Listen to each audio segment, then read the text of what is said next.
Welcome to Fortune Forecast. You are in my book playlist where we are going through the book titled How to Unlock Your Subconscious Mind Through the Science of Mental Analysis. The authors of this book are Elsie Benedict and Ralph Payne Benedict. The book was published in 1921 and it is in the public domain. Our previous lesson talked about dissolving our fixed fears. And one of the things that I have come to learn is that when we can make a concerted effort to face our fears, address our anxieties, we move into a place of overcoming and empowering. And I do understand that sometimes we may not know where these feelings come from. Because of the emotional pain, we suppress these feelings. And then through time, we develop either fears or apprehensions towards things, locations, people. And it's stemming from something in the past or from some trauma or experience. I want to say I am not a psychiatrist or psychologist. I do my tarot consultations and have been doing them for over 30 years. And sometimes in some of the sessions, things come up that either we're interpreting dreams or there are some issues that seem like they're not of the present moment. And I ask the client if they would like to explore that and talk about it. And it's interesting how much trauma can be brought up in a very loving and safe way if the person is willing and feels safe to talk about it. And what I have always been fascinated is how happy and relieved and wonderful they feel.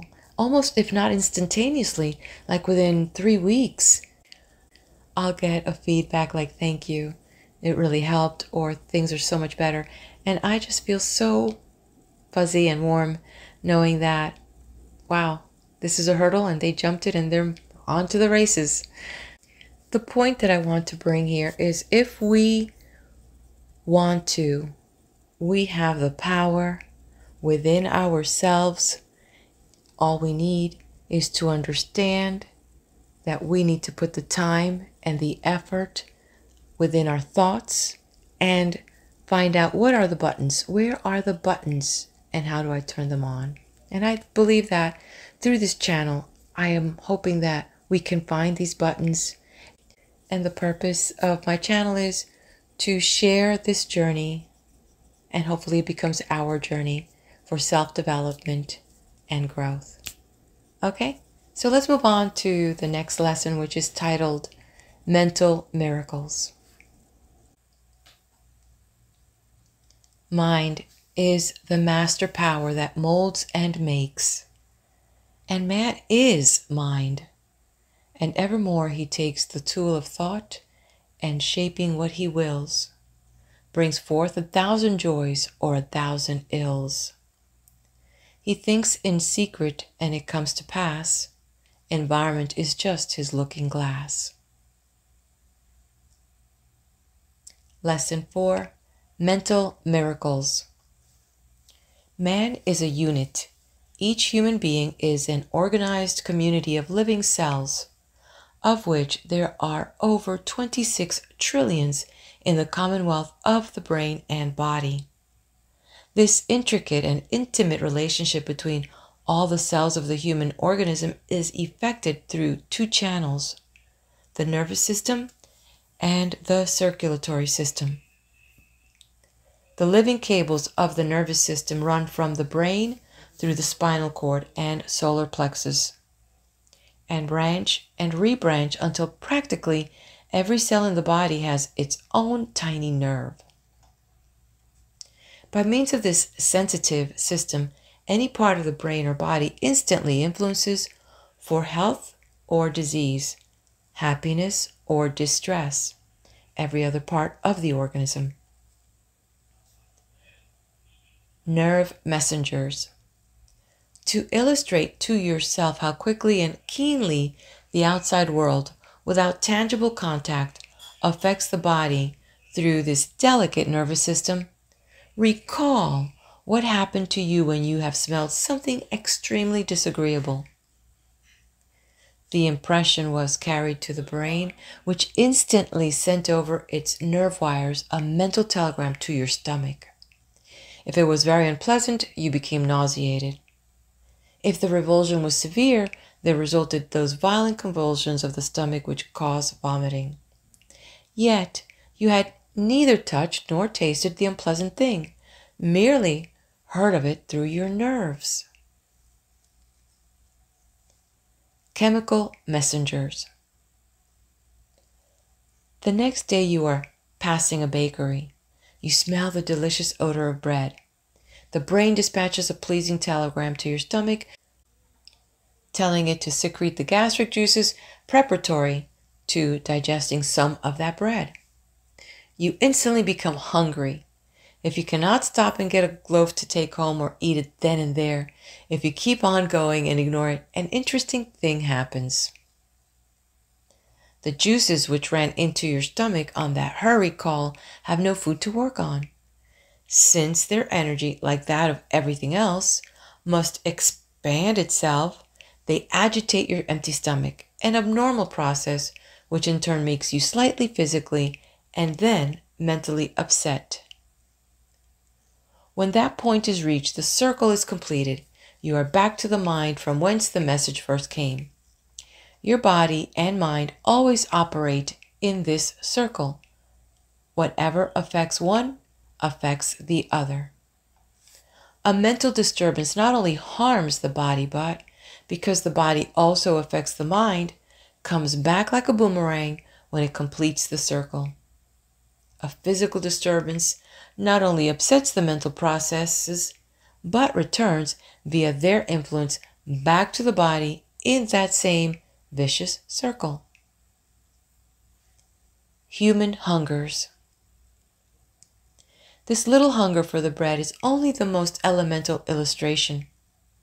Every normal human being has hundreds and thousands of hungers. The particular kind most frequent and intense with each individual comes as a bread hunger would ultimately have come from your own inner nature. This inner nature will show in his externals and determine his type. But life is forever tempting, reminding, awakening these sleeping tendencies, just as the accidental passing by the bakery awakened your hunger for bread. Type hungers.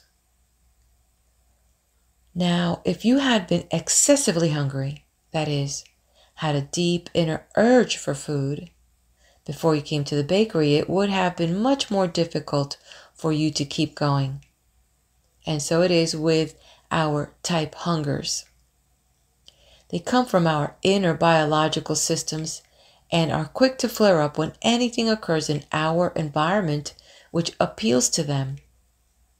But whether the hunger comes from the overdevelopment of an inner system or is aroused by outer stimuli, any hunger which is repressed and ignored expends its pent-up energy, as did the gastric juices, on something else.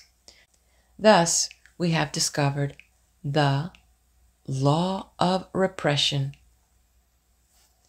Every intense impulse or ambition which is refused expression through normal natural outlets finds less normal and sometimes abnormal outlets for itself.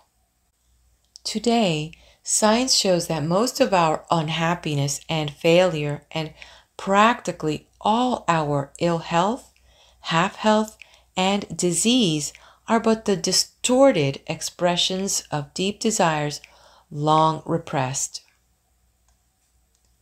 The dammed up stream. Your mental and physical energy is like a river. It must flow onward and outward to stay pure and natural. A pool becomes stagnant only when denied an outlet. The most foul water purifies itself in a few miles of rapid flowing. Society in general, and conditions or relations in which we place ourselves, restrain us and choke back this natural expression as a dam holds back a river. Such a dam holds the water back temporarily and nothing happens. But if the pressure becomes greater and greater, after a while, one of two things will happen. The dam will break, or the stream will burst over in another direction. Disease and wrongdoings are often the breaking out of the subconscious stream. Reversions are the result of the breaking of the dam itself. Causes of crime. Criminologists declare that crime is the result of the repression of the true personality, and that criminals differ from the average man and woman chiefly in that a much larger proportion of the personality is thwarted. It is well known that delinquents are invariably defective physically and often physically deformed. Every man who has been long a criminal has one or more serious physical diseases, a fact known to all heads of jails, reform schools, penitentiaries, and to all penal and social investigators. These and hundreds of corroborative facts prove how closely the body, mind, and spirit of man are intertwined, and how everything which affects one affects the other. What to do? It is not necessary to dwell on these impulses in our minds, nor to act them out in our lives. Civilization has cost too much on the part of brave souls, and is too great a boom to mankind for any individual to revert to the primitive where all this is lost on him. He owes it to himself, first of all, and second, to the world, to straighten his spine and live the life of a man. We have been told this before, but we have not been told how to make a working compromise between these inner impulses which, for any reason, could not be expressed naturally, and the ideals we so much desired to live up to. No one was to blame for this state of affairs. No one knew, until very recently, that choking an intense impulse did not kill it. No one suspected, for instance, the real reason for the chronic ailments, sour dispositions, and queer streaks of old maids of both sexes, nor why people who live alone, people who are unloved or unsuccessful, develop certain kinds of maladies, mental and physical. About forgetting. Today we know that the admonition to forget it merely crowds the unspent energy down into the lower reaches of the organism, from whence it emerges sooner or later in some less natural form. The big lesson taught by mental analysis is that whenever you have any intense impulse which cannot or should not be expressed, you are to look it straight in the face. Realize that it is no different from the impulses of millions who have gone before you. That is not perverted, disgraceful, nor anything to be ashamed of as an impulse. No self-hate. The thing to be ashamed of would be the secret loathing of yourself for having it or permitting it to act itself out in harmful, dishonorable, or destructive deeds. After you have looked at it, after you have recognized it for the out-of-date or out-of-place impulse it is, say to this thing, yes, you were all right in your day, 1,000,000 years ago before we learned that human progress depended on the development of the higher instincts. You are the natural descendant of the primitive in me, and as such are not to blame for being here. But if you think I'm going to live down to your level just because you are here, you are very much mistaken. Now you have a lot of energy. Stop whining in the dark there. Come out into the light and I'll put that energy to work. I am a 20th century human being with a brain, and I'm going to live the life of one, not that of a man of dead ages. I have nothing against you. All you need is to expend the energy of yours. I'll find something right out here in the daylight for you to do. Get at it. Tender-minded versus tough-minded. As a result of our wrong systems of training, the most sensitive and high-minded are often obsessed with a sense of shame and disgrace which cripples all their efforts, while the tough-minded, as James called them, express more of their inner urges, accomplish more, keep their health, and get the good things out of life. They do not do this necessarily by expressing destructive urges in their original form, but often by an automatic sublimation natural to their biological type. Other and finer types taught by parents, teachers, preachers, and society that certain things are vile, believe it, and grow to despise themselves. Psychology of shame. No human being can stay well or do good work who secretly loathes himself.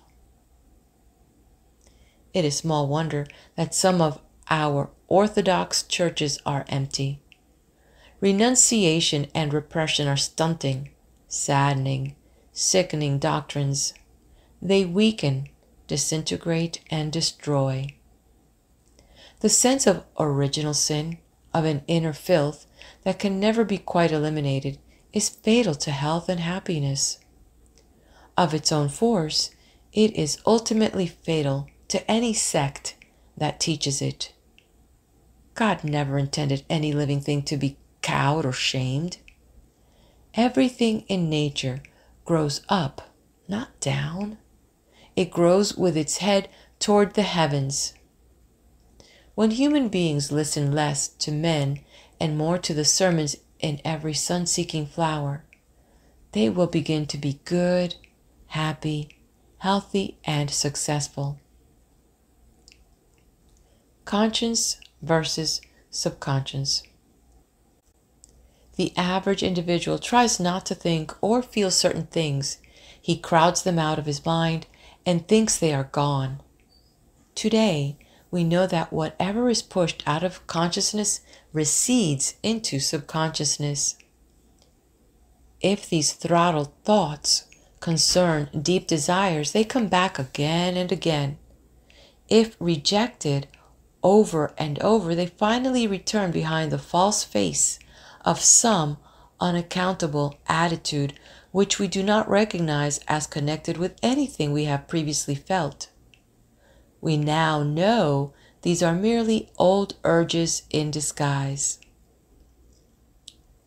Most of our physical ills, emotional explosions, outbursts of temper, and faults are these repressed impulses on masquerade. Satan at our shoulders. As children, we were taught that the way to dispose of Satan was to say, "Get thee behind me." We were told that when we did this, Satan vanished. Today, the science of mental analysis shows what we have always suspected, that Satan stayed right there and has been talking over our shoulders ever since. It shows us that we have got to do something besides put Satan behind our backs unless we wish to be pushed into the very things we fear.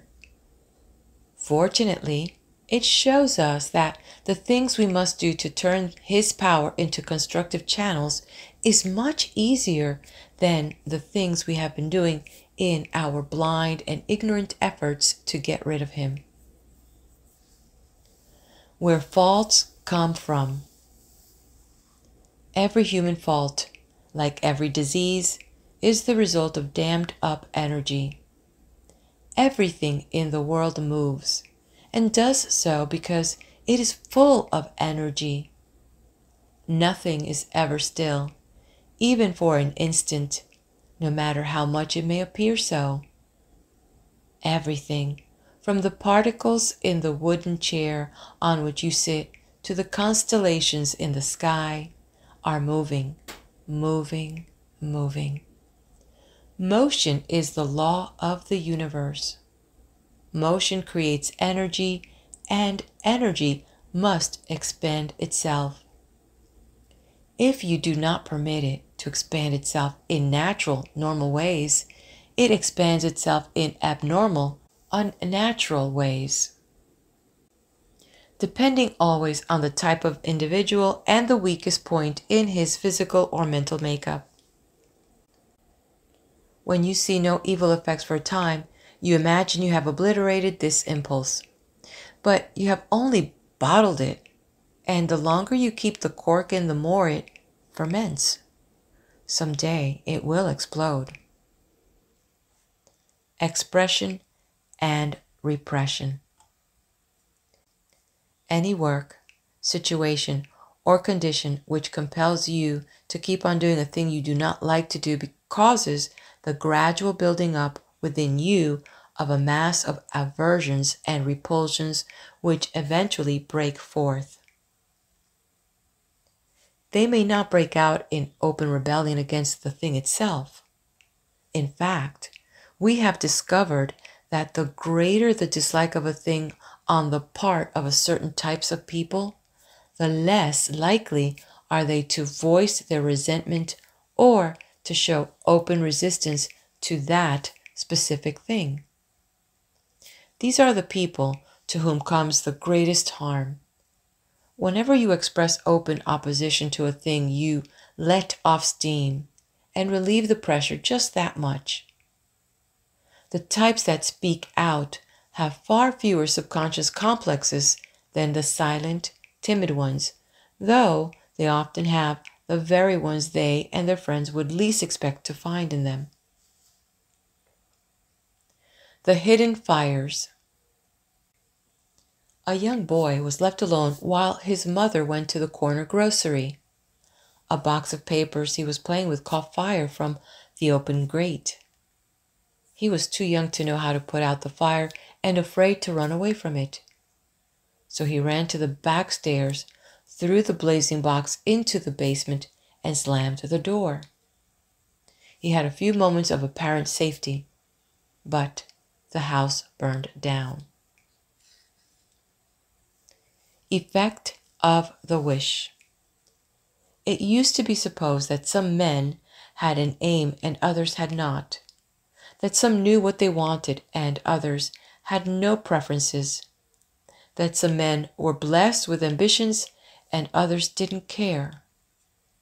Today, we know that every individual has many subconscious wishes and one overwhelming subconscious longing toward whose attainment every act of his life is consciously or unconsciously directed.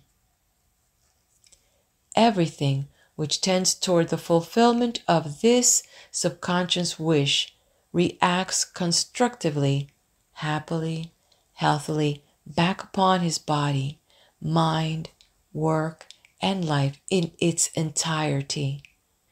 Everything which hinders it reacts destructively upon every element of his personality, physical, mental, moral, and spiritual, and takes its toll in some form of depression, disintegration, or disease.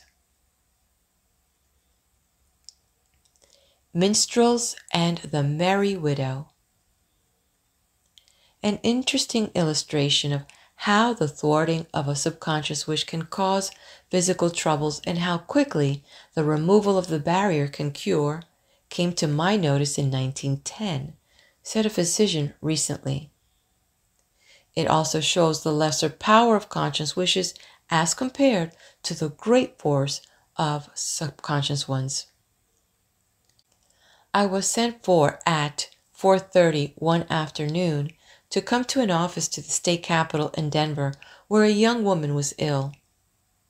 She was suffering with intense pain and had a temperature of 103.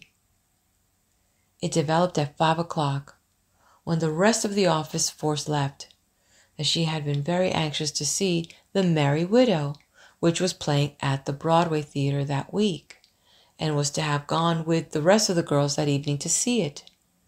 She was much disappointed that her illness necessitated their giving the ticket to someone else.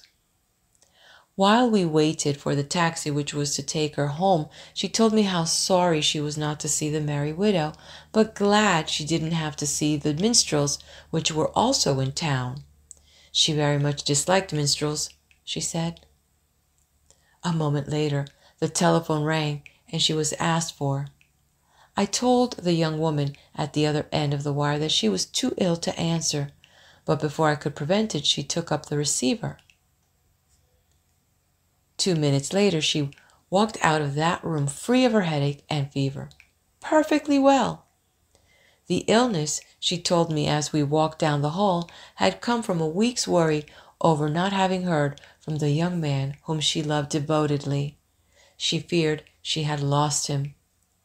When he phoned and asked her to go that evening to the minstrel show, having already seen the Merry Widow himself, she found she would love the minstrels after all, that she didn't mind missing the Merry Widow, and was well enough to go. The illness in this case was real. The desire to see the Merry Widow and not to see the minstrels was genuine, but existed only in her conscious mind, whereas the desire to be with the young man was part of a deep subconscious wish and, as such, able to make her not only glad to see the minstrels, but to become well instantly. Fear and health. Fear causes more maladies, physicians say, than all other things combined. The man who is afraid is never a well man. Strange as it may seem, it is the fears we repress more than the fears we express, which do us severe harm. Another illustration of how things shoved back into the subconsciousness wreak their force upon us under assumed appearances. Fear and epidemics. It is historical and well-known fact that every war is followed by epidemics.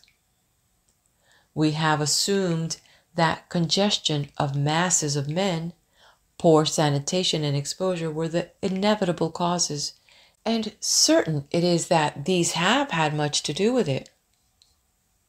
But hundreds of the leading physicians of the world have declared that the Spanish influenza epidemic of 1918 was caused largely by fear in many cases, and that, at its height, many people had every outward symptom of this disease without the slightest fever or any actually diseased condition.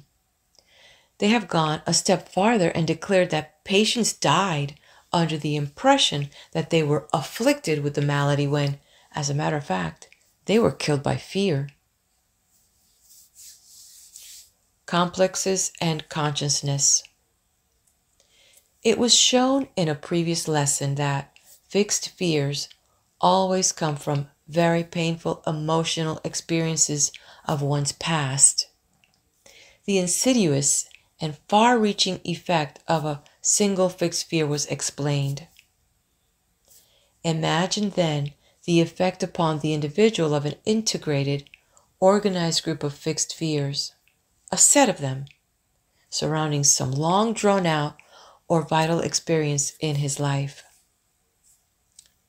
Mental science distinguishes these groups of fixed fears by the name of complexes. They differ from others chiefly in the fact that instead of one element, they have many. Single fixed fears arise from momentary or even instantaneous experiences, such as the little girl suffered in the fraction of a second when she witnessed the saw cutting off the man's foot.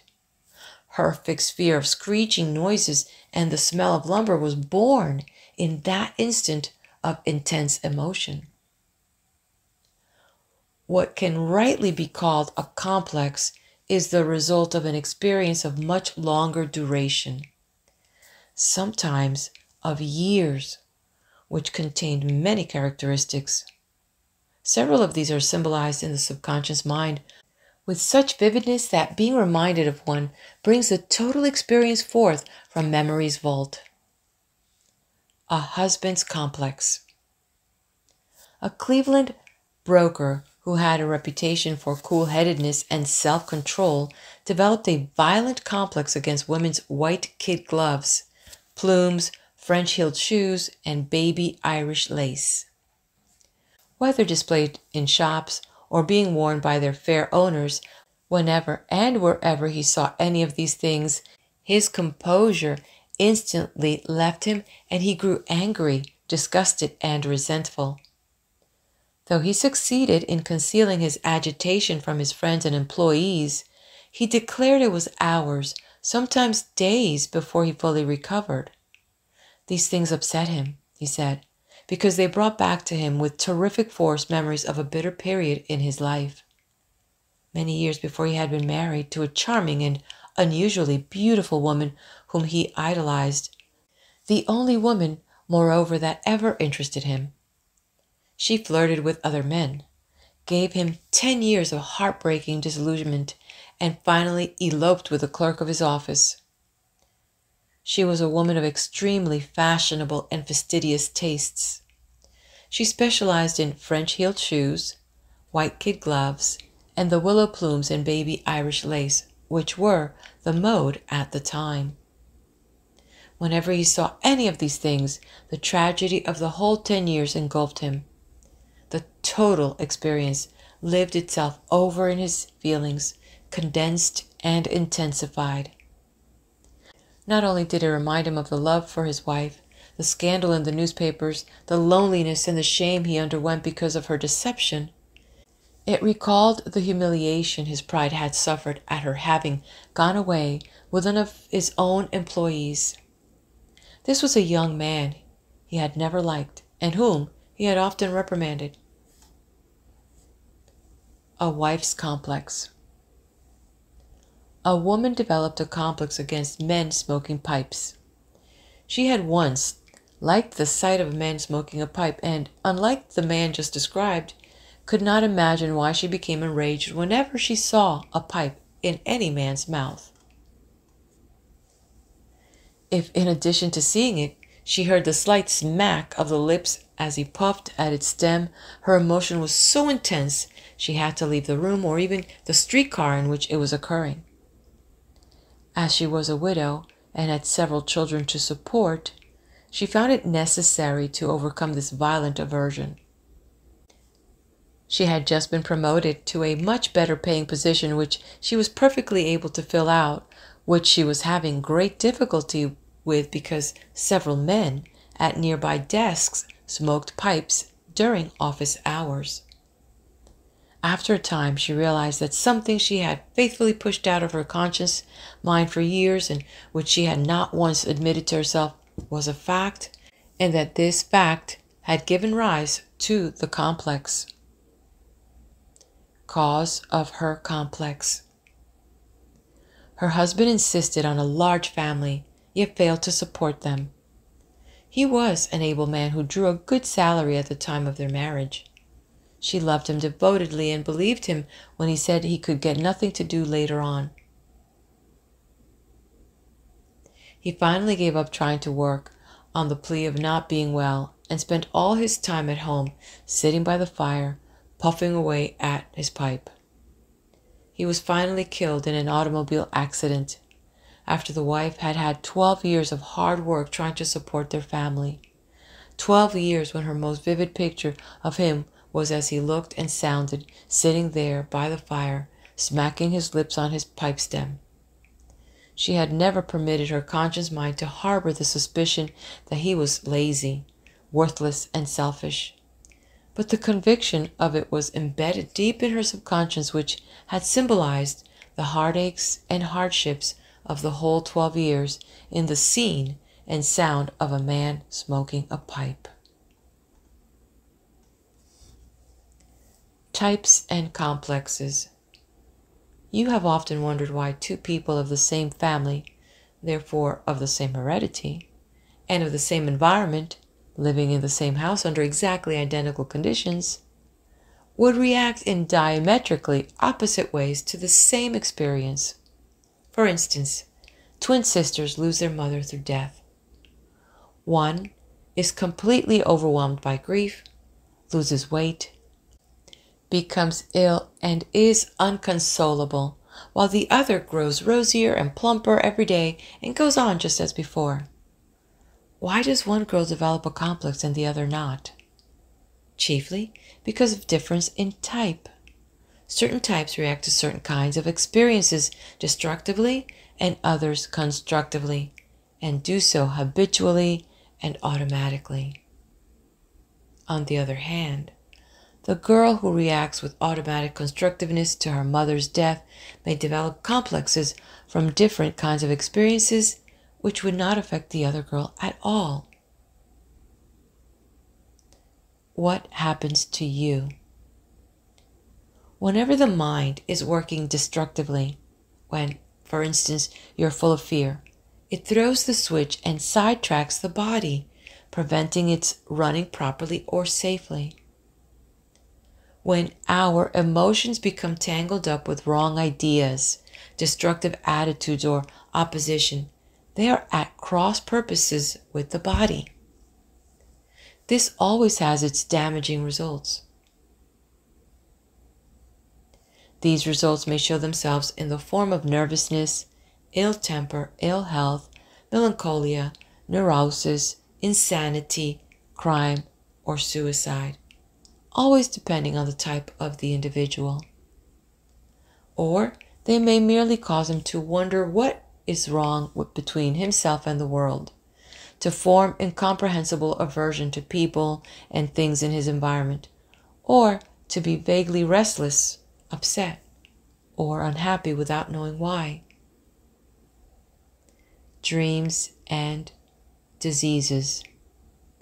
Thousands of facts go to show that the dreamer weaves his own dream out of the raw materials in his own conscious experience and subconscious desires, that each dream is the dreamer's own psychic production. This fact is of the utmost significance. It has shown the underlying causes for neurosis and other illnesses which, until the discovery of mental analysis, were inexplicable to physicians and supposedly incurable. The psychologist is today curing many people of many maladies which the physician, dealing only with the body, failed to help. Within 10 years, says a prominent surgeon, every physician who undertakes to help a patient suffering from any functional disorder will make his first step the analysis of the patient's dreams. Today we know that numberless operations, most organic and all functional ailments, are the result of unhappiness, fear, repression, or other negative mental conditions. We know that nervous breakdowns, for instance, are due not so much to overwork as over-worry. Reality and regression.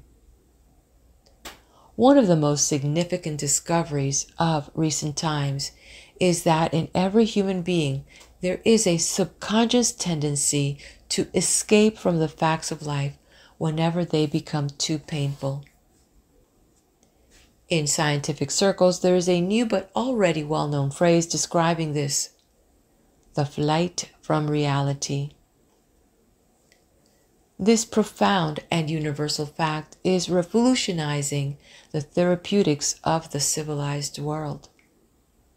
It is explaining all manner of mental, moral, and physical maladies and curing them because it deals with the real source of the trouble. Forms of flight. The particular way taken to achieve the flight from reality will depend in each case upon the type, temperament, and training of the individual and the intensity of his sufferings. The most repressive sensitive types suffer most because they bury their griefs and disappointments deeper than others. Those who express their feelings suffer least from the repressive ailments, as was proven during the World War. Soldiers and shell shock. Thousands of soldiers suffered from a baffling ailment. It robbed them of various phases of consciousness. It vented itself in all manner of mental derangements, with no two cases quite alike. For the lack of a better name, it was called shell shock. Though these men had not been hurt by shells, and other men, under precisely the same conditions, had come through safely and sanely. In many instances, sight and hearing were lost, in spite of the fact that tests showed their eyes and ears to be in perfect condition. Thousands of such cases were cured upon being removed from the scene of battle, and thousands more became well in an hour after the singing of the armistice. What was the reason? The strange malady left as mysteriously as it came when the danger disappeared. In these cases, fear and fear alone was responsible, say the greatest authorities now. Repressed fears. It was not an open, expressed conscious fear. Any openly expressed feeling drains off through consciousness. These shell-shocked men were of the highest human grade. They had been taught that fear is dishonorable, especially upon the field of battle. But self-preservation is the first law of nature. Each man's subconscious mind is concerned, not with patriotism nor any other modern innovation, but with the sole business of self-preservation and self-expression for that individual. Refusing to run. These men refused to run or to be consciously afraid. But the subconscious was afraid and reacted with fear to that danger exactly as the hair of a cat rises when a dog comes near, and as a bird's heart beats wildly when the cat approaches. The greatest conflict came in the consciousness of these soldiers who had the traits of conscious courage and self-preservation most highly developed. These were precisely the men who suffered most from shell shock. Finding a road for flight. Their conscious minds refused to harbor cowardice, but the subconscious, always ready to take us out of a reality that is too terrible to be borne, developed a disease that removed the men from reality, from danger, and even from a realization of the horrors around them. It is a matter of history now that when the steamers carrying shell-shocked men were torpedoed and the patients flung into the water, almost every man recovered his sight, hearing, reason, or whatever it was he had lost. All through the subconscious powers which gave him the disease in the first place. The explanation. The subconscious minds of these men, said a leading New York physician, recognized in the torpedoing of the boat a new danger from which shell shock could not save them, a danger, in fact, wherein every fiber of that organism must fight for its life. So the lost senses returned. The subconscious mind is the miracle mind of man. Dreams are the most frequent and least harmful of these flights from reality. Invalidism, hypochondria, drunkenness, drug taking, all forms of neurosis and suicide itself are but the different roads which different types and temperaments under differing conditions take to get away from life as it is. Drugs and the dream worlds. In all these, the conscious mind relaxes, forgets the troubles of the day, the disappointments, the hurts, the wounds, and reverts to temporary peace. With the drugging or putting to sleep of a conscious mind, the individual ceases to think. He reverts to that much more ancient and pleasurable thing, feeling. His modern civilized brain, which is yet so new it finds the struggle difficult, goes off shift, and the subconscious mind, primitive, powerful, pleasing, and pacifying, takes charge. He ceases to deal with abstract thoughts or ideas. He revels in the mental pictures supplied by the subconscious from its endless morgue of symbols. Psychology of movie popularity. The real reason for the popularity of the modern motion picture is the fact that it appeals to an age-old instinct, an ancient psychological habit of the human race, the habit of dreaming in pictures. Every person subconsciously recognizes in the motion picture the same kind of activity he has engaged in every time he dreamed a dream. Your dreams are your personal, private movie shows. What is a good movie? An even deeper significance of popularity of the moving picture lies in the fact that it furnishes in the lives of the disappointed, the depressed, the discouraged, the worried, and the ailing exactly the same relief from reality as do the dreams in our sleep, but in a lesser degree. People unconsciously prove this by measuring every moving picture according to its ability to grip and interest them. In other words, to make them forget reality. When one says he did not enjoy a certain movie picture, he is unconsciously saying that, for some reason, it did not take him out of reality. Why tastes differ? The fact that there are different types of people, each requiring something different to take him out of the troubles of every day, accounts for the fact that what one calls a great picture is called absolutely no good by someone else. We unconsciously make every moving picture fill the pleasurable requirement of the dream in another vital respect by automatically visualizing ourselves in the role of the hero or heroine. We then live the whole story vicariously with the action revolving around ourselves. To test yourself. The surest way to attain health is to renovate the mind. One way to know whether yours is building for health and happiness or for distress and disease is to watch your own mental movies. In your daydreams and the dreams of your sleep, measuring and estimating their meaning according to the standards laid down in this lesson. If destructive emotions pervade your sleeping dreams, these same emotions are disturbing your waking life and in turn your health. If you're constantly trying to escape reality, you are in danger, mentally and physically. Instead of attempting to sneak out the back door, walk out the front into the facts of your life and begin to change them in accordance with the last lesson in this course.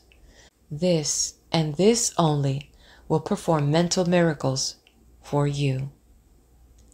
And this concludes lesson 4.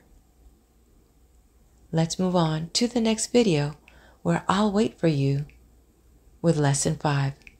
Make sure to hit the like button, subscribe to the channel, leave me a comment. I'd love to hear from you.